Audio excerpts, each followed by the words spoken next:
Boa tarde a todos. Que bom ter a oportunidade de estar aqui com vocês, né? Fiquei feliz com o convite e esperamos contribuir um pouquinho, né? Na verdade, parece até meio egoísta, né? Mas a gente que está aqui, que elabora o trabalho, né? Que busca, que pesquisa, que na verdade estamos mais necessitados disso tudo, né? E acabamos ganhando muito, né? E eu espero compartilhar com vocês e que vocês possam também compartilhar com a gente um pouquinho sobre essa proposta, né? Competitividade e convivencialidade, o global e o particular. Do que será que estamos falando? Foi assim que eu pensei quando eu li o tema. Eu falei, gente, o que eu vou fazer? Do que isso diz, né? E como que a gente pode desenvolver essa proposta lá no ICEB, no Instituto de Cultura Espírita do Brasil. Como é? Como é que a gente chega aí a um denominador comum, né? E aí a gente foi, então, lá, iniciando para o dicionário. Vamos pesquisar sobre essas palavras. Eu costumo fazer isso, acho que para mim facilita, né? Vamos entender cada uma delas e aí vamos dar a compreensão no segmento. E pesquisando então lá, competitividade, chegamos à qualidade do que é competitivo. Ok, tá. Não tem nenhum mistério para gente, né? E aí o competitivo então, que é relativo à competição, que tem características que permitem ter bons resultados face à concorrência. Ok. É uma palavra que não tem muito mistério para a gente, né? Até porque é algo bem do nosso cotidiano, certo? E é algo aprendido por nós bem lá inicialmente, não é? Quando nós temos um irmão, se por acaso somos o primeiro, e aí de repente nasce outro, o que logo se deflagra? Epa, peraí. O que ele tem que eu não tenho? Veio aqui ocupar o espaço, vou ter que lutar pelo meu espaço. Então, vocês conseguem se dar conta de que há muito tempo aprendemos o que é isso? Às vezes sem nem achar que aprendemos, né? E aí continua. Competir é um verbo transitivo indireto, né? Ele precisa de algo, né? Precisa de uma preposição para ter sentido, né? Uma palavra que liga como dependência uma e outra. Ele não é um verbo intransitivo, que não precisa de nada, como eu saí. Sair, ok, já está explícito, né? Competir, não. Precisa sempre de um outro, de alguma coisa. E aí continua. Pretender uma coisa simultaneamente com outrem, concorrer, rivalizar-se com, dar o máximo de si para mostrar superioridade a outrem, ser da competência de. Aí eu comecei, epa, porque a gente primeiro logo fala da rivalidade, né? Competir, eu logo penso, né, em rivalizar com o outro. Eu vou chegar primeiro e o outro vai ter que chegar atrás de mim, né? Eu quero ser o primeiro lugar. Mas competir também tem respeito de competência. O que é isso? Eu chego lá na frente se eu tiver competência para chegar lá. Ah, ok. Então eu preciso aí de um arcabouço para poder ganhar, para poder chegar a algum lugar desejado, né? Esperado. E aí, pertencer por direito, caber, tocar, esforçar-se ao máximo possível para ser vitorioso, enfrentar diversos desafios para vencer. Aí lá na etimologia da palavra, a gente vê competitividade, vem do latim competere, com, mais o com, junto. Petere quer dizer voar, procurar, do verbo grego petomai, eu vou. Competir é como procurar juntos. Quem acha e fica com um objeto será o vencedor. E como o vai fazer o outro, como o outro vai fazer é a outra história, né? E a competência vem do latim competere, olha aí, mesmo radical. Originalmente, procurar junto. Mais tarde, concordar, andar com, ser qualificado. Esse verbo latino se forma com o com, junto, mais petere, buscar, procurar, que gerou a nossa palavra pedir, petição, entre outras. Então, competitividade diz respeito a eu buscar alguma coisa junto com alguém, né? Disputar. Ok. E a convivencialidade? Que diacho é isso? Primeiro ficou para mim assim, logo um pensamento, conviver. Ok, isso é algo comum, também fazemos, né? Para estar com o outro, para estar competindo, precisamos estar juntos. Precisamos estar convivendo. Ok, será que é isso que convivencialidade diz para nós? E aí, esse autor, Rubem Bauer, começa a contribuir com a gente da seguinte forma. Convivencialidade é algo que o ser humano sempre teve ao longo de milênios, embora sem se dar conta disso. E foi aos poucos e num ritmo acelerado de uns 300 anos para cá, perdendo. Os povos antigos vinham em cada ente da natureza, fosse uma árvore, uma pedra, uma estrela ou onda do mar, a manifestação da vontade de Deus ou deuses. Profundamente místicos, era assim que eles também viam a si próprios, uma manifestação toda especial da vontade divina. Bem entendido, mas apenas uma manifestação a mais. Então, há muito tempo, temos isso em nós, né? Somos mais um no meio de toda essa natureza. Fazemos parte de todo esse. E enquanto membro, né, dessa natureza, enquanto participante disso tudo, tão importante quanto todas as outras partes, não cabe a mim desdenhar, não valorizar ou usufruir do meu bem-querer com essas coisas, né? Então, convivencialidade, vocês imaginaram que convivencialidade era isso também? Já é um pouquinho além, né, do só conviver. É um conviver respeitando, um conviver reconhecendo o outro como tão importante quanto qualquer outro, né, quanto a mim mesmo. Continuamos então em convivencialidade. Era assim a convivência, um diálogo com a natureza.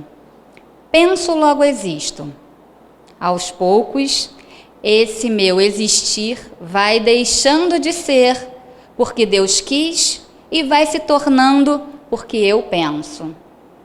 É curioso, né, a gente parar e pensar na evolução. E é que a gente vai ver algumas coisas assim ao longo da palestra. Mas quando a gente começa a perceber o quanto de sabedoria se teve lá atrás, na verdade ela se mantém viva, né? Parece que as coisas vão se degringolando, né? Mas como assim? Tinham tantas coisas especiais e de repente estamos num momento ladeira abaixo, né? Isso é o que é vendido para todos nós, né? Isso é que é divulgado para todos nós de uma forma mais massificante, né? Mas é bom que a gente pare e pense, reflita um pouco sobre isso, né? A natureza vai sendo, aos poucos, instrumentalizada, transformada em ferramenta a serviço do homem, sem espaço para diálogo. Começamos nós, né? Achando que somos donos do mundo. À medida em que eu domino a ferramenta, eu preencho o mundo com sentido. À medida em que a ferramenta me domina, ela me molda sua estrutura e me impõe uma ideia de mim mesmo. E aí esse autor, que é um profundo discutidor, né, pensador, filósofo sobre a convivencialidade, que é o Ivan Illich, ele começa a mostrar para a gente, olha só, olha o que vocês fizeram de vocês mesmos e o que fizeram de tudo que está ao seu redor. Instrumentaliza tudo, inclusive você? Como assim? Né? Por que abandonar, né? Por que se afastar tanto daquilo que existe dentro de cada um, né? Dessa convivencialidade, né? Desse respeitar. E aí, continuamos. A dominação assumiu uma face mais sutil, a da instrumentalização, né? De acordo com o filósofo acima. Ela tornou-se para a parte integrante da marcha rumo ao progresso. Vivemos em megalópolis amontoados a milhões de outros, mas nos sentimos cada vez mais solitários. E quem determina quais são as nossas necessidades? Quem é, hein, gente? Que determina do que eu necessito? Nós mesmos? Ou a indústria da publicidade que nos induz a sentirmos-nos carentes de coisas que sequer sabíamos que existiam? E aí eu falo assim de uma experiência minha particular. Agora no final do ano eu troquei meu carro. Aí fui lá e comprei um carro que eu já estava paquerando, gostando. Comprei o carro completo, ar, vidro, direção, aquela coisa assim, né? Aí chega aí o vendedor. Ah, ok, negócio fechado. Aí depois disso vem o outro vendedor, que são os acessórios, que ele começa a te colocar. Aí de repente ele começa. Não, porque tem isso assim, assim. Não, que tem aquilo, aquilo mais. E aquilo, aquilo, aquilo. Eu estava tão feliz que eu tinha comprado um carro completo, assim, com aqueles, né, coisas boas, vidro, trava, coisas de segurança do nosso ar-condicionado, que são coisas, às vezes, até necessárias no nosso Rio de Janeiro, né? Me sentindo completa com a completude do meu carro, mas, de repente, ele começou a colocar e eu comecei a me angustiar, porque parece que meu carro não tinha mais nada. Os adicionais eram tantos e cada vez mais caros, um e outro. Eu falei assim, vem cá, mas meu dinheiro não é capim, como pode? Eu estava tão feliz, como você pode transformar aquela felicidade, aquele bem-estar, de repente, numa angústia, porque já não está mais completo. Aquilo que você achou que era completo, que era o bom bastante para você, já não é mais, porque ó, tem isso, isso, isso, ó, mas isso faz aquilo outro. Eu falei, pera lá. Aí eu dei uma trava, né, quando a gente para, respira, se enche da gente, eu não necessito disso. Né? O meu já estava, eu achando que já era supérfluo, e ele me mostrando mais um bocado de coisa.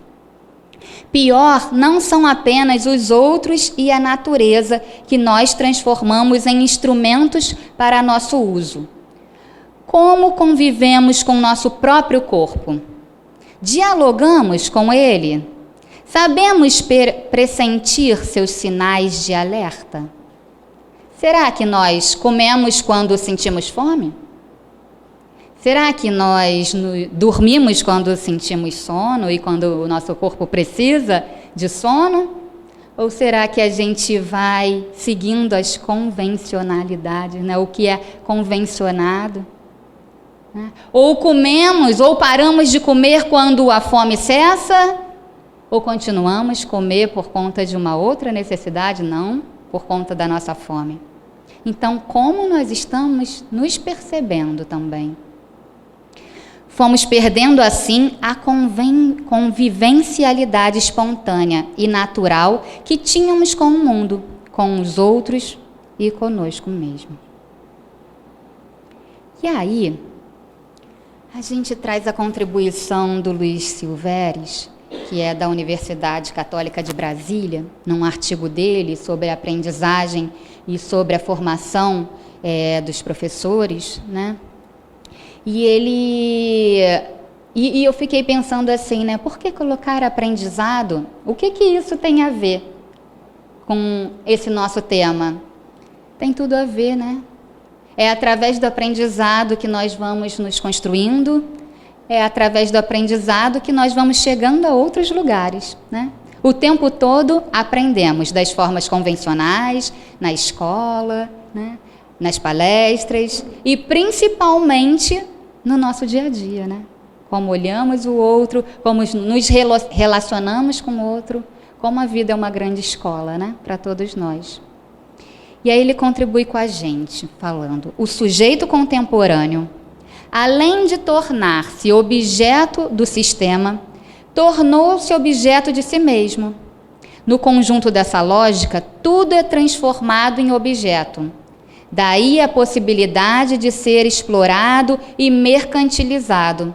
Isso diz respeito tanto às pessoas quanto à natureza e às relações sociais. Nessa percepção, tudo é individualizado, quando não individualizante.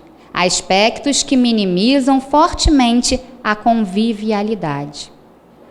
Então, com o iluminismo nós ganhamos, né, essa grande revelação e desenvolvimento da questão da individualidade. Passamos a ser seres individuais. Ok. Não somos mais aquela massa única, né? Mas somos seres individuais. E aí, como será que nos perdemos um pouco com isso, né? Como será que não avançamos no individual para o singular? Eu fico pensando, né? Quando a gente para e olha individual, você pode, você merece uma coisa diferente. E aí é nessas diferenças que colocam para a gente de que a gente precisa ou que a gente, né, pode, talvez aí que vamos sendo pegos, né, pelo pé. Porque na verdade o que é alimentado são os nossos orgulhos, né? O que eu posso? O que eu posso fazer com isso? O quanto que eu posso? O que o poder, né, me chama a atenção e o que o poder me traz, como eu administro, isso que não é fácil. Mas, se eu me permitir, alimentando o meu orgulho, ele acaba denegrindo toda essa proposta, né? Esse fato ocorreu também, segundo Illich, que é aquele filósofo que citamos anteriormente, porque as relações estão sendo marcadas e demarcadas pela produtividade industrial, isto é, foram transformadas numa instrumentalidade. Vocês conseguem se ver enquanto instrumentos? Se for enquanto instrumentos da vontade divina, né? É muito bom se perceber assim. Mas só nos percebemos assim quando nos tornamos um com Ele, né? E aí, nesse aspecto, estamos aí valorizando o que temos de melhor dentro de cada um de nós. Essa centelha divina em nós. Agora, se nos tornamos objetos instrumentais, temos um preço. Quem é que vai pagar o meu preço? O que cada coisa custa? E quanto eu estou disposto a pagar por cada coisa? Quando ela é realmente necessária? Quando ela é supérflua? Né? Quando eu esqueço do que eu sou para me tornar o que eu tenho? Né? Mas, em contrapartida, o autor está propondo uma sociedade convivencial, que está a serviço da pessoa integrada à coletividade e não a serviço de um corpo de especialistas.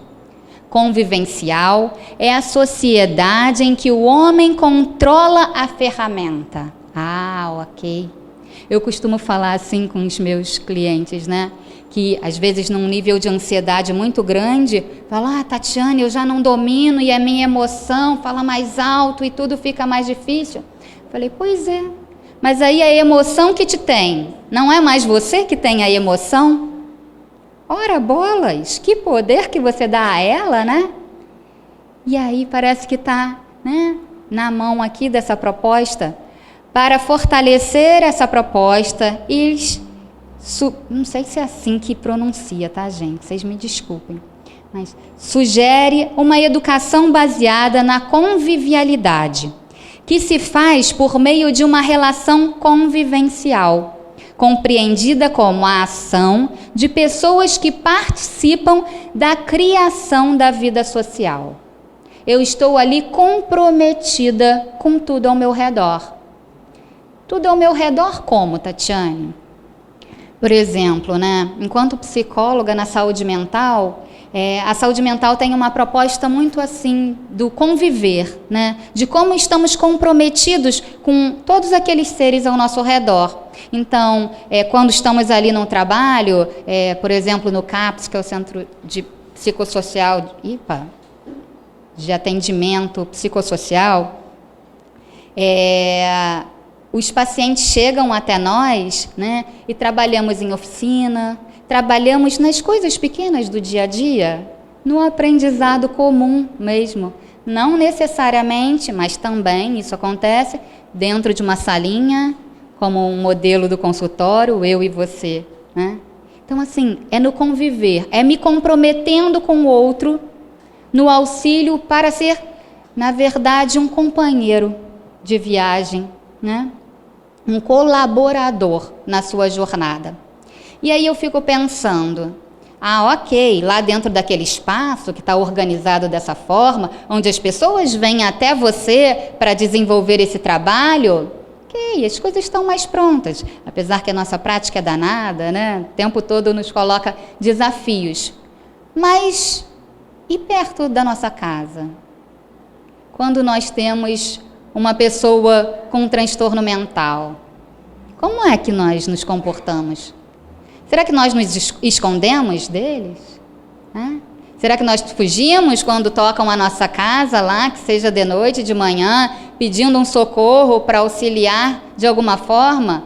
Quando a vizinhança precisa de ajuda, como que nós fazemos? Nos comprometemos ou, olha só, maluco tem que estar dentro do hospício? Será que é responsabilidade minha também cuidar dele? Ou é só da mãe, do pai? Pois é, quando a gente começa a compreender o ser como um outro, como um irmão, né? Como um tão importante quanto eu, como a saída sendo a convivencialidade, começa a mudar os nossos paradigmas, né?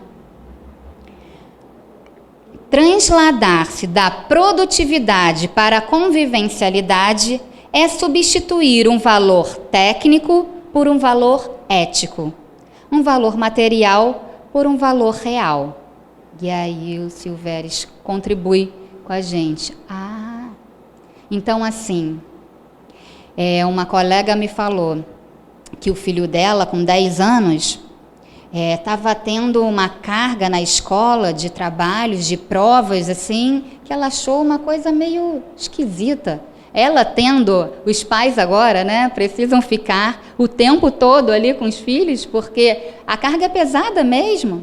E aí ela foi então à escola falar, mas espera aí, tem sempre prova, tem um conteúdo enorme, como que é isso?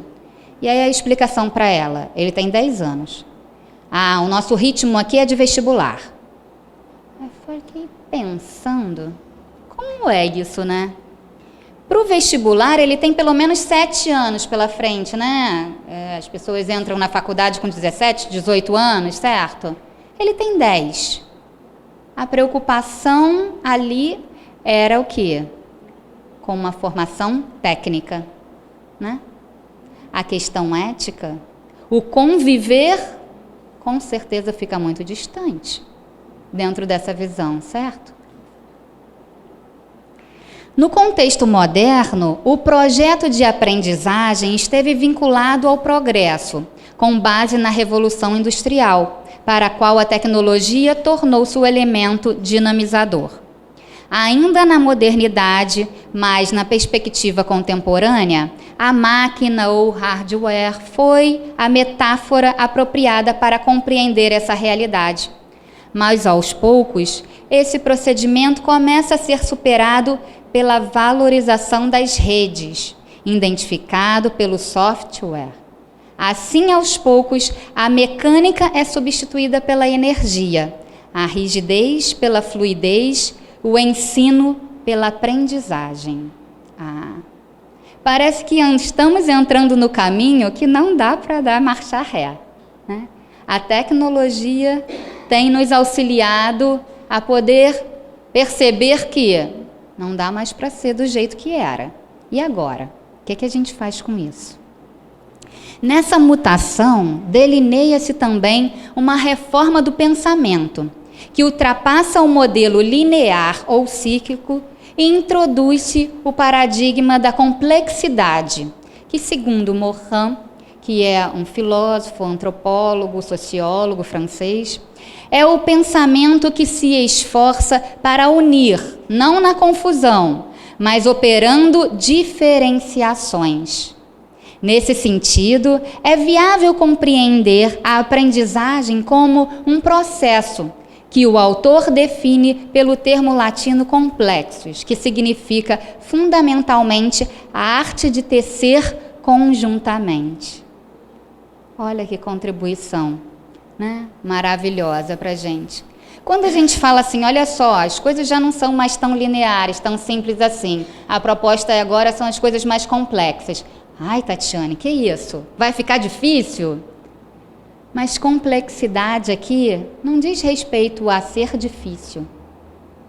Diz respeito a, se discutirmos aqui um tema, uma questão, eu vou ter um olhar sobre essa questão, você vai ter outro, você vai ter outro e você vai ter outro. Se todos esses olhares forem valorizados sobre aquela questão, podemos chegar ali a uma resposta comum. Podemos, de repente, mesmo que sejam respostas diferentes, começar tentando por uma, e depois tentar outra, e depois experimentar outra. Porque, na verdade, não precisamos usar a exclusão. Podemos integrar. O que eu digo é pertinente, o que você também diz é pertinente. E aí, como a gente pode se contribuir aí? Complexidade é isso. Eu não preciso ter uma resposta certa para uma coisa. Eu posso ter 2 ou 3. Ah, mas como que é que eu faço isso? Na administração do dia a dia. A arte de tecer conjuntamente. Na verdade, a gente já vem fazendo isso, né? Às vezes com os filhos. Aparece uma problemática, e aí, ai meu Deus, como eu vou resolver? E de repente você responde de uma forma que resolveu. Mas daqui a pouco aquilo aparece de novo. Meu Deus, já não está mais resolvendo essa resposta desse jeito. Vou ter que encontrar outra e outra. E aí ele vai crescendo e também vai amadurecendo e também vai aprendendo outras coisas com tantas outras pessoas e aquelas coisas vão ficando de forma diferente, né? Sob a inspiração desse paradigma, o processo educacional precisa, segundo Sullivan, optar entre um habitat planetário e global sustentável de seres vivos interdependentes e o mercado global competitivo. Precisamos aí fazer uma opção. Qual é a opção que vamos fazer? Entre o habitat planetário e global sustentável, estamos todos no mesmo barco, independente do país, da cidade, do estado. De seres interdependentes, eu sou tão importante quanto você, e o mercado global competitivo. O que será que a gente escolhe? Em que direção que o mundo transita? Um outro pensador, Faure, diz assim para a gente, que entre outros postulados, sugere que não se trata mais de adquirir de maneira exata conhecimentos definitivos, mas de preparar para elaborar ao longo de toda a vida um saber em constatação, evolução e de aprender a ser. Parece que esse está bem mais na nossa direção, né? Eu costumo falar isso assim para as pessoas. Como que eu escolho, Tatiane? Eu estou em dúvida. Isso aqui é tão difícil. O que parece que está mais na sua direção? Quando a gente reconhece que as coisas estão mais na nossa direção do que em direções opostas a nós? Normalmente essas coisas são mais agradáveis a nós. E eu não estou falando de um agradável, ok, então eu me deito, fico ali, vida boa, isso que é agradável a mim. Não, eu estou falando o que é mais confortável mesmo, parece que eu me adequo mais, parece que está ali dentro da minha paz de consciência, o que me tranquiliza, o que parece que tem mais afinidade comigo, é o que está mais em sua direção. E aí Morin faz uma proposta sobre os 7 saberes necessários à educação do futuro, a saber, a cegueira do conhecimento, o erro e a ilusão, princípios do conhecimento pertinente, ensinar a condição humana, ensinar a identidade terrena, enfrentar as incertezas, ensinar a compreensão e a ética do gênero humano, objetivando com eles enfrentar os grandes dilemas da civilização contemporânea e ampliar as possibilidades e potencialidades educativas. Bacana isso, né, gente? A convivialidade relacional é potencializada à medida que cada indivíduo, mais do que busca a satisfação pessoal, exercita a sua singularidade. E o que é singularidade? Nesse sentido, a singularidade é a expressão do sujeito que se coloca, a partir das suas necessidades e desejos, no horizonte de uma relação consigo mesmo, com os outros, com a natureza e com o transcendente. Talvez aqui seria também uma boa definição do que a gente falou antes sobre o caminho na minha direção. O que é um caminho na minha direção? É aquilo que me coloca frente às minhas necessidades e desejos, no horizonte de uma relação comigo mesmo, com os outros, com a natureza e com o transcendente. Quando eu posso me aproximar de todas essas coisas, parece que eu estou na minha direção. Uma aprendizagem compreensiva baseia-se, portanto, em dados ou fenômenos aprendidos da realidade e, com base neles, faz-se um exercício contínuo e profundo para absorver a sua essência e começar a dar um sentido a essas informações. Hoje, e já há um tempo, nós vivemos essa era de um número muito grande de informações e chega a todo tempo até nós. É curioso, mas ao mesmo tempo que são tantas informações, às vezes parece que a gente vai até emburrecer, né? Porque são informações apenas que chegam, não são aprendizagens. Elas não são ali decodificadas, né? Simplesmente chega. E aí o que a gente vê em alguns jovens de, o que é isso? É isso, tá bom.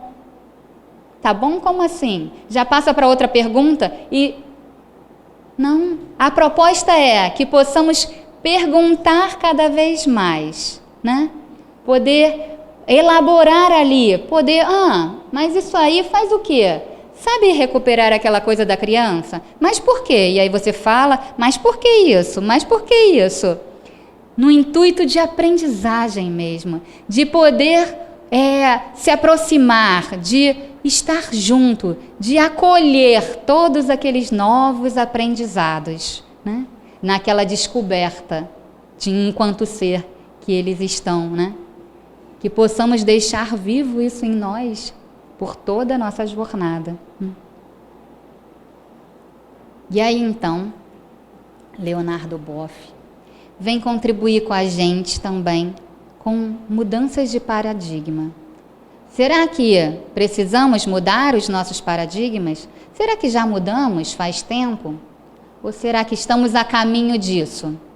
Muitos paradigmas já foram quebrados, né? Paradigmas são aquelas ideias enquanto verdades absolutas e, de repente, alguém descobre uma coisa nova e vai lá e te desmascara. Epa, pera lá. O mundo, né, o planeta nosso é redondo, não é quadrado. Ué, mas como assim? Olha só, agora não é mais o que eu faço aqui, não vai para nenhum lugar, só vocês aqui vão saber. Não, estamos na internet. Qualquer um pode acessar, né? Eu acho que algumas coisas estão mudando, né? Na verdade, sempre mudaram. E em que direção parece que vai?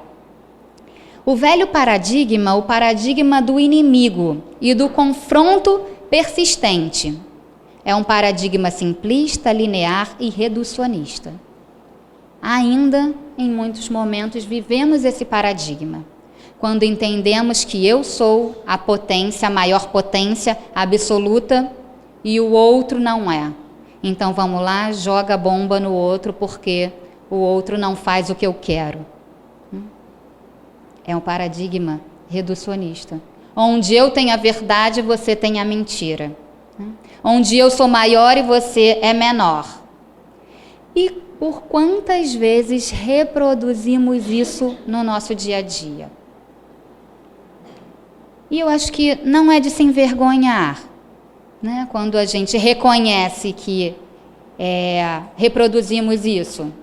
Porque isso é um aprendizado, como falamos lá desde pequenininho, né? Nas escolas, às vezes com nosso pai, nossa mãe, né? Eu gosto de citar um exemplo que é curioso. A gente ganha um presente enquanto criança, bonito, que o pai laçou, que às vezes é muito mais do pai do que da criança, né? É o pai se realizando ali naquele brinquedo lindo, maravilhoso, carérrimo. E aí que de repente a criança, vou levar para brincar com os meus amiguinhos. Aí o pai, olha só, se quebrar, eu não me responsabilizo, cuidado, e de repente a criança, tá bom. E aí, em vez de desfrutar com os outros aquilo, ele só pode brincar sozinho. No máximo com o pai, que vai estar ali desfrutando daquilo também. Pai e mãe. São aprendizados, né? Que a gente vai tendo lá. De tipo, não divide. Olha aquele coleguinha. O que é? Né? Na adolescência, cuidado. Né? Com quem você anda? Olha ali. Ok, essas coisas servem de aprendizado para nós. Mas quando elas extrapolam, entramos aqui no paradigma do inimigo e do amigo. Né? O que o outro pode me dar e me oferecer, o que eu tenho para oferecer para ele, não tem nada, esse fica excluído. Como é que a gente vivencia isso? Como que nós podemos, né, parar e questionar isso em nós, no nosso dia a dia? Aquele vizinho é legal, aquele vizinho faz isso, aquele vizinho não, nem olho para ele. Aqui já não tem mais isso, né? A gente faz prece para aquele vizinho com dificuldade, né? Que está sempre batendo a porta. A gente já aprendeu isso, né? Qual é, então, a proposta aqui do Leonardo Boff de um novo paradigma dentro dessa nossa proposta aqui, estudada? Aquele que nos permite um outro tipo de percepção da realidade, com novos valores, novos sonhos, nova forma de organizar arquitetonicamente os conhecimentos, novo tipo de relação, nova forma de dialogar com a natureza, novo modo de experimentar a última realidade e nova maneira de entender-nos a nós mesmos e de definir nosso lugar no conjunto dos seres. Bota a gente para pensar, né? E questionar tudo que fazíamos e como podemos fazer agora de uma forma ainda mais comprometida. Cada ação, cada escolha. O novo paradigma nascente se opera em em progressivas travessias. Passamos da parte para o todo, do simples para o complexo, do local para o global, do nacional para o planetário, do planetário para o cósmico, do cósmico para o mistério e do mistério para Deus. Olha que contribuição maravilhosa dele para nós, né? Estamos todos embarcados na mesma nave espacial, a Terra. Como podemos nos olhar enquanto interdependentes, enquanto dentro desse espaço, dessa casinha maravilhosa que nós temos, que é o planeta Terra. Da oportunidade de cuidar e ser cuidado. Da oportunidade de nos responsabilizarmos por nós mesmos e por quem aparecer na minha frente, do meu lado, atrás de mim, em cima, embaixo. onde quer que estejam os outros, são meus irmãos. São meus companheiros de jornada. Podemos pensar assim? Aqueles lá da África, que vivem uma dificuldade danada, Cazaquistão, Estados Unidos, Europa, Rússia, com tantas coisas acontecendo. Aqui, no Rio de Janeiro, na Zona Sul, na Zona Norte, na Zona Oeste, em qualquer lugar, na favela, são nossos companheiros. E eu me afasto, eu fujo, ou eu me comprometo com cada um deles? É curioso, né? Porque a gente vive também uma realidade, às vezes de medo, de preocupação. Como eu faço para oferecer a esse irmão? Eu vou me meter lá na favela às 3 horas da manhã para poder ajudar o meu próximo? Talvez seja bem perigoso, né? Mas existe tantas outras formas de auxiliar, né? E é no dia a dia, é com o meu próximo mais próximo e é com o meu próximo mais distante. Todos são meus próximos. A compreensão, e o Rubem Bauer continua contribuindo aqui com a gente, a compreensão de que ninguém pode ter a resposta certa é libertadora. Se não precisamos mais sustentar nossa opinião contra as demais, ao ouvir uma crítica ao que dissemos, poderemos pensar: que bom, alguém está me dando uma oportunidade para refletir sobre as limitações de minhas ideias e aperfeiçoá-las. É uma chance de aprendizado que, em sendo recíproca, configura um diálogo. É uma nova aprendizagem, gente, porque temos mesmo essa tendência de logo nos defender.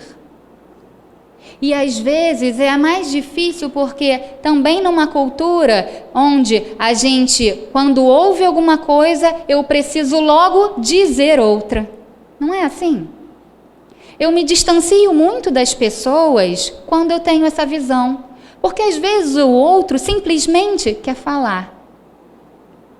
Quer ter a oportunidade de dizer daquelas coisas dele. Mas, se eu ouvir, eu vou ter que dizer alguma coisa, e se eu não souber o que dizer? E aí eu prefiro me distanciar. Eu vejo isso tanto no dia a dia. Às vezes as pessoas só querem falar. Às vezes, não. Às vezes elas querem questionar. Às vezes elas querem te desafiar. Mas nós podemos, ouvindo e acolhendo as diferenças, percebendo que não precisamos entrar nesse jogo, que às vezes tudo, a cultura do lugar, daquele momento, quando eu falo principalmente no trabalho, né, te coloca, te predispõe à competitividade ou a ter sempre uma resposta certa para se destacar. Se você se propõe, né, a estar comprometido com você e comprometido com o outro, você pode absorver aquilo dessa forma, não como uma crítica. E aí a gente já se alivia, já fica mais confortável com isso. E pode contribuir, talvez, num jeitinho de falar, num momento de dizer, e as coisas vão se dando de uma forma diferente. É claro que dessa forma você também se destaca. Se destaca como diferente dentro de uma cultura muitas vezes muito arraigada à competitividade. E às vezes fica na berlinda. Às vezes é preciso também se apagar um pouco, mesmo compreendendo tudo aquilo, dependendo da sua necessidade. Mas você compreende. Você já está ali no momento de transformação e de busca a lugares que sejam a você mais confortável, mas na sua direção. Luiz Silveres também contribui dizendo: isto é, A pessoa com o seu projeto de vida vinculado a um percurso coletivo e histórico necessita de um procedimento educacional, no qual o encontro, o diálogo e o sentido são os princípios da aprendizagem e, para isso, deveriam contar com a relação dialógica, entre outras, da singularidade e convivialidade, da informação e compreensão, do bem-estar e do bem-viver. É curioso porque as pessoas às vezes chegam perto da gente e dizem: esse mundo está muito difícil, olha só o que aconteceu, olha ali, eu fui fazer isso e aconteceu aquilo, mas esse mundo eu acho que não tem jeito, as pessoas são muito ruins umas com as outras. E aí outro dia eu tive a experiência, foi curioso, dessa pessoa meio que num desabafo assim para mim, né? E aí eu falei assim: mas você é assim? Aí a pessoa, vem cá, essa pergunta não estava, né, no script. Mas você é assim? Não, eu não sou assim. Uau, você sabe que eu também tento não ser assim? Já somos duas pessoas nesse mundo diferente. Você conhece outras pessoas que também não são assim? Que não estão só querendo passar a perna no outro? Eu conheço essa e essa. Não, mas aí volta de novo ao discurso. Não, mas porque lá. Mas e essas que servem? Quantas são? E essas que têm isso aí, esse valor para você?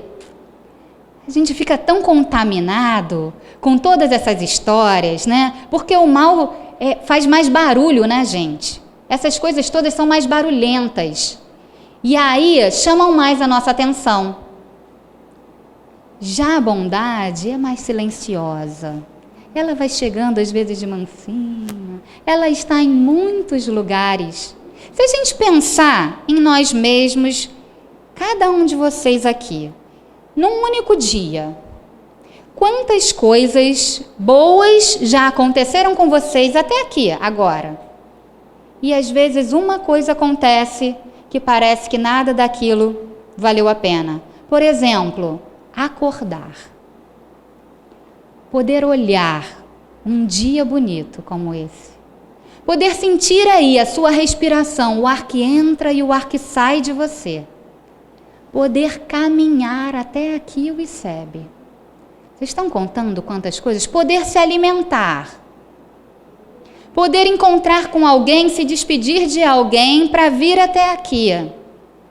Poder ter um transporte, poder seguir e poder estar aqui. Pode ter acontecido alguma coisa, caramba, dei uma topada ali, Tatiane, foi ruim, ok. E quantas outras coisas positivas aconteceram durante o dia que já entra no habitual e a gente nem deu valor. Um banho gostoso que se tomou antes de vir. Ai, que agradável. Pois é. Quantas coisas positivas, quanto bem cada um de vocês puderam fazer por vocês mesmos e por outros hoje. E que a gente não contabilizou.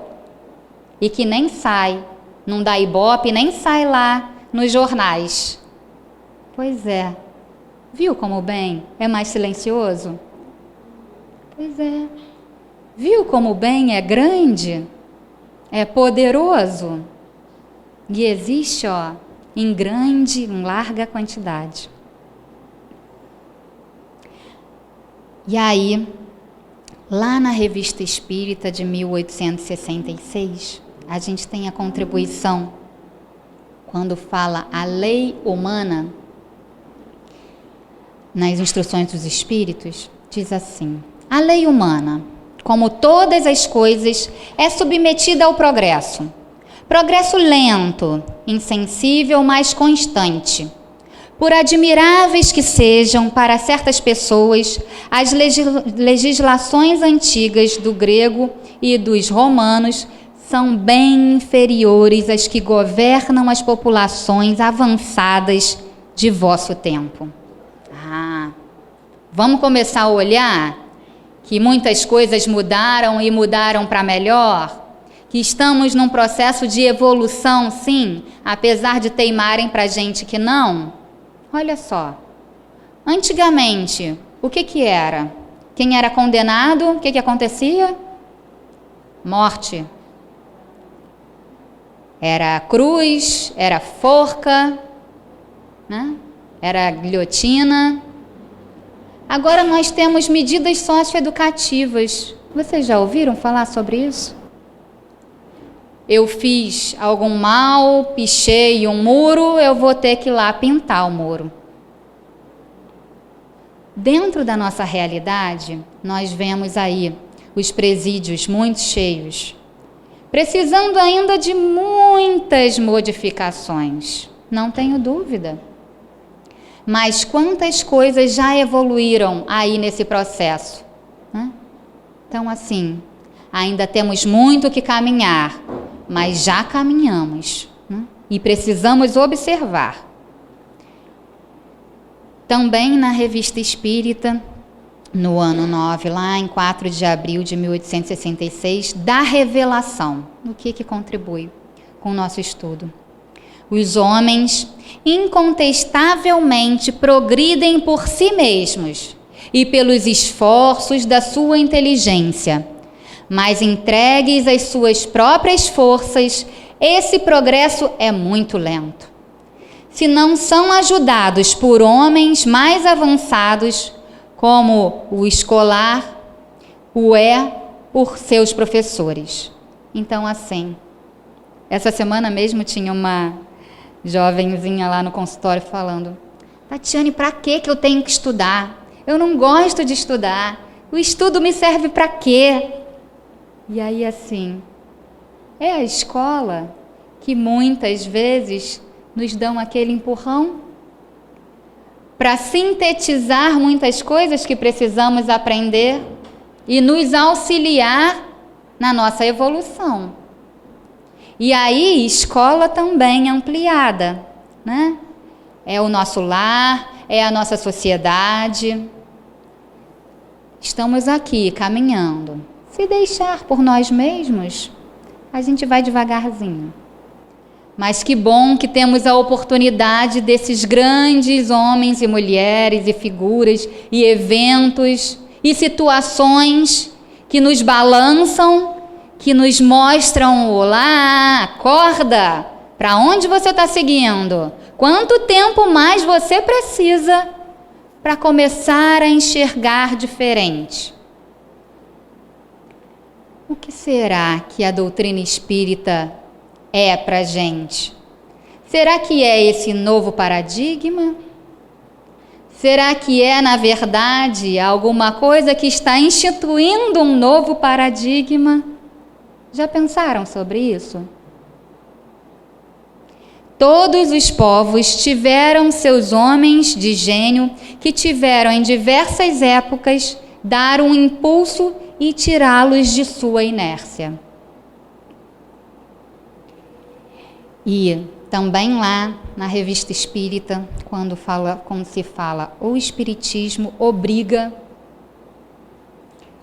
o que é? Que informação é essa que nos traz, né?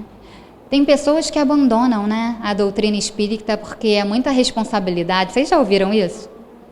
Não, eu não vou ser espírita não, porque ser espírita é muita responsabilidade. Olha só. E aí, vemos aqui sobre o Espiritismo obriga.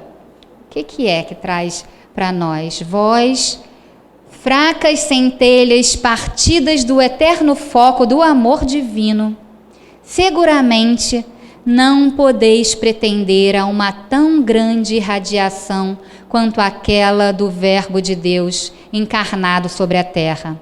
Mães, cada um em vossa esfera de ação, podeis derramar os benefícios do bom exemplo, podeis fazer amar a virtude, cercando-a do encanto dessa benevolência constante que atrai, cativa e mostra, enfim, que a prática do bem é coisa fácil, que ela faz a felicidade íntima da consciência, que está alinhada sob a sua lei, porque é o cumprimento da vontade divina que nos fez dizer, por seu Cristo, Sede perfeitos, porque vosso Pai Celeste é perfeito. A primeira vez que eu li isso, vós, fracas centelhas, partidas do eterno foco do amor, aí eu falei assim, ai, fracas centelhas, é engraçado, né?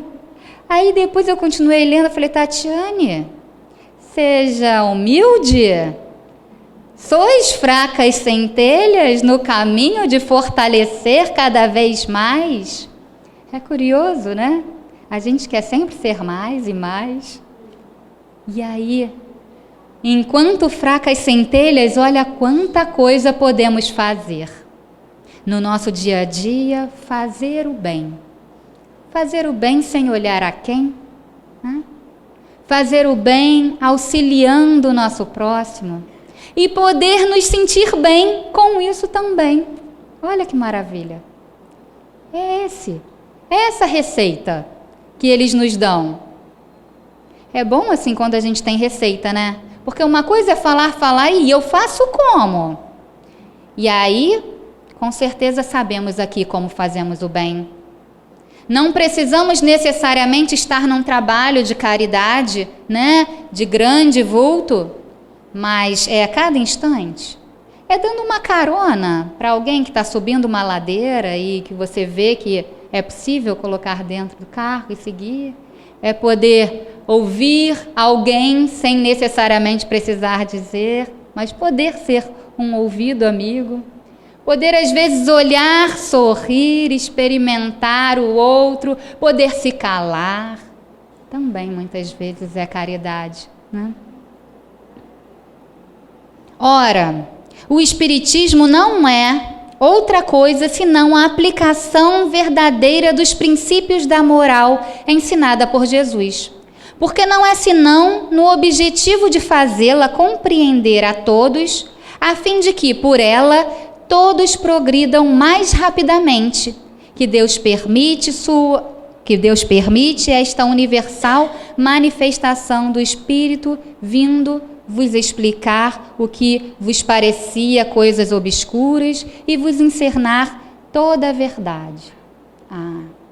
Então, lendo isso, eu fico ainda mais firme pensando que o Espiritismo nos auxilia grandemente nas nossas mudanças de paradigma. Ele é uma mudança de paradigma e ele está junto em todas as outras mudanças de paradigma. Outros tratam de conciliar a reforma que a sua razão lhes demonstra ser uma necessidade com as exigências da sociedade atual. É difícil, né, gente? Olhar, pensar para mim, me comprometer ao mesmo tempo que eu vivo, às vezes, dentro dessa cultura que me cobra tantas outras coisas. E tantas pessoas mergulhadas, às vezes, sem nem se dar conta. Às vezes parece que a gente está numa grande sopa, mergulhada com tudo isso, com todos esses elementos. Quando a gente começa a refletir um pouco mais, pera lá, mas eu não preciso estar assim boiando e deixando a maré me levar, né? Eu posso pensar, mesmo que eu precise em algum momento deixar a maré levar, porque a maré é essa, né? No sentido da evolução, eu vou evoluir, quer eu queira ou não, essa maré vai levar, mas eu posso estar mais consciente, eu posso estar mais presente, e assim eu posso ir acertando mais do que errando. Eu posso aprendendo mais com meus erros e tentar não errar mais os mesmos erros. Ou então eu fico de vendas, não escuto, não falo e vou deixando levar e esperando os séculos e séculos para que eu possa evoluir. Daí, uma mistura heterogênea, uma falta de unidade que faz da época atual um estado transitório. É difícil a vossa natureza corpórea despojar-se de suas imperfeições para revestir o homem novo, quer dizer, o homem vivendo segundo os princípios de justiça e de harmonia desejados por Deus. Então ninguém falou que vai ser do dia para a noite, nem que vai ser assim, tão facilzinho, né? Mas temos o poder, estamos aqui munidos de todos os instrumentos necessários para realizar o que a gente tem que realizar. Com esforços perseverantes, todavia, ali chegareis, porque as obrigações que a consciência se impõe, quando ela está suficientemente esclarecida, têm mais força do que não a terão jamais as leis humanas baseadas sobre o constrangimento de um obscurantismo religioso, não podendo suportar o exame. Mas se, graças às luzes do alto, estáis mais instruídos e compreendeis mais, deveis também ser mais tolerantes e não empregar como meio de propagação, senão o raciocínio, porque toda crença séria é respeitável. Viu, gente? A gente vai conseguir. Todo mundo vai, né? E quando a gente se instrui, através de ouvir sobre aquelas coisas novas, de ler, de experimentar, porque é assim que a gente vai se instruindo também, né? A gente chega lá. E continuando lá na Revista Espírita de 1866, Instruções dos Espíritos sobre a regeneração da humanidade. Esta chave está nas descobertas da ciência e nas leis do mundo invisível, que vem de nos revelar o Espiritismo. Doravante, com a ajuda destes novos conhecimentos, o que era obscuro se tornará claro e inteligível. Olha o papel da doutrina espírita na nossa história, na convivencialidade do nosso universo, de nós mesmos e de tudo que nos cerca. Tudo segue a ordem natural das coisas, e as leis imutáveis de Deus não são modificadas. Não vereis, pois, nem milagres, nem prodígios, nem nada de sobrenatural no sentido vulgar dado a estas palavras. E é interessante, né? Porque tem as grandes profecias, né? De como que o mundo vai se modificar. É um cataclisma. Vai acontecer, tal. E aí o Espiritismo vem nos informar que, pera lá, nós temos aí mudanças, né, que acontecem, existem sim essas coisas, mas a mudança desse mundo de provas e expiações para o mundo de regeneração não é o mar que vai se abrir e a gente vai poder passar para um outro espaço, para uma nova terra, para a terra prometida, dessa forma, né,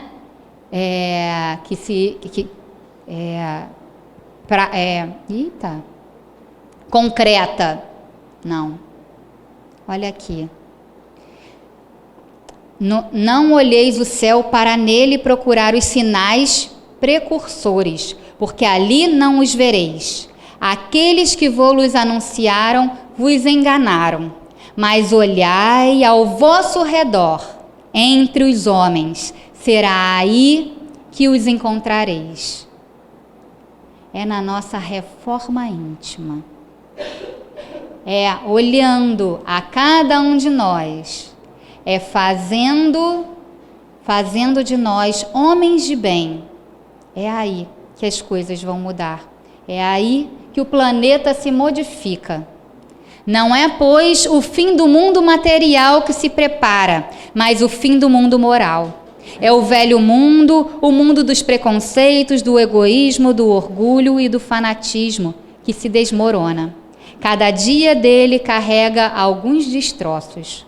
Tudo acabará para ele com a geração que se vai, e a geração nova erguerá o novo edifício que as gerações seguintes consolidarão e completarão.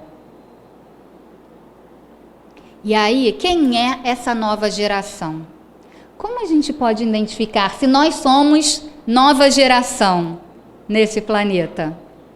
A nova geração, devendo fundar a era do progresso moral, se distingue por uma inteligência e uma razão geralmente precoces, juntadas ao sentimento inato do bem e das crenças espiritualistas, o que é o sinal indubitável de um certo grau de adiantamento anterior.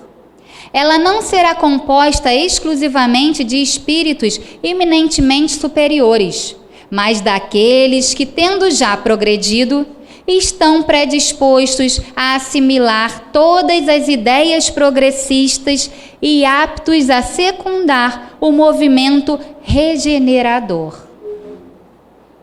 Todos nós aqui estamos dentro? Fazemos parte dessa nova geração?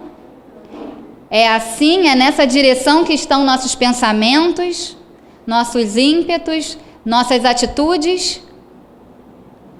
O que distingue, ao contrário, os espíritos atrasados, para a gente saber distinguir, ou de repente poder estar trabalhando melhor em nós, essa parte um pouco mais atrasada, a gente trouxe essa contribuição lá da Revista Espírita. Primeiro, a revolta contra Deus pela negação da providência e de toda a força superior à humanidade. Depois, a propensão instintiva às paixões degradantes, aos sentimentos antifraternos do egoísmo, do orgulho, do ódio, do ciúme, da cupidez, enfim, a predominância do apego a tudo o que é material. No entanto, através da nuvem sombria que vos envolve, e no seio da qual ribomba a tempestade, já vedes despontar os primeiros raios da nova era, da era nova. A fraternidade põe seus fundamentos sobre todos os pontos do globo, e os povos se estendem a mão. A barbárie se familiariza ao contato da civilização. Os preconceitos de raça e de seitas que têm feito vertes ondas de sangue se extinguem. O fanatismo e a intolerância perdem terreno, ao passo que a liberdade de consciência se introduz nos costumes e se torna um direito. Isso também não já vem acontecendo, gente? Antigamente, uma mulher não podia usar calças. Hoje em dia nós podemos, usar e abusar delas. É um pequeno exemplo de mudanças, de conquistas aí, de espaços, de refletir sobre. Será que precisamos vir para cá de sapato, doutor Jorge Andréia? Ou pode lançar uma nova moda aí de alparcatas, O mundo está um imenso trabalho de parto que terá durado um século. Desse trabalho, ainda confuso, vê-se ainda, no entanto, dominar uma tendência para um objetivo, o da unidade e da uniformidade que predispõe à confraternização. Espíritas, o futuro é vosso e de todos os homens de coração e de devotamento. Não temais os obstáculos, porque deles não há nenhum que possa entravar os desígnios da providência. Trabalhai sem descanso e agradecei a Deus por vós ter colocado na vanguarda da nova falange. É um posto de honra que vós mesmo pedistes e do qual é preciso vos tornar digno pela vossa coragem, vossa perseverança e vosso devotamento. Esse enche a gente de esperança, Ouvir isso nos fortalece e nos coloca ali, aonde nós temos que seguir. Ajuda-te a ti mesmo, que o céu te ajudará. Não foi essa uma das grandes lições que o Mestre veio nos transmitir? Como podemos nos ajudar? Estando em nossa direção, estando afinizado com nossas ideias e com a nossa consciência em paz, de ser parte integrante desse universo, tão responsável quanto uma estrela no céu, como o sol que aquece, como o ar, como a chuva que molha e nutre, como o outro que contribui comigo com a diferença que ele é, amando o próximo como a ti mesmo e a Deus sobre todas as coisas. Parece que são máximas que resume muito essa doutrina, né? Amando o nosso próximo, reconhecendo ele como nosso irmão, como parte tão importante quanto nós. E aí, parece que são nas pequenas ações, né? Que às vezes a gente acha que é grande, mas se comprometer ali com um cachorrinho que caiu, não consegue sair, demonstra aí pequenos atos de bondade em nós. Quando nós acolhemos as diferenças e não repudiamos ou colocamos elas, né, para longe de nós, como se não pudesse contribuir em nada, porque sou diferente, simplesmente diferente. Quantas contribuições podemos dar e receber para estarmos nesse nosso universo, né? Obrigado pela oportunidade. Uma boa tarde para todos.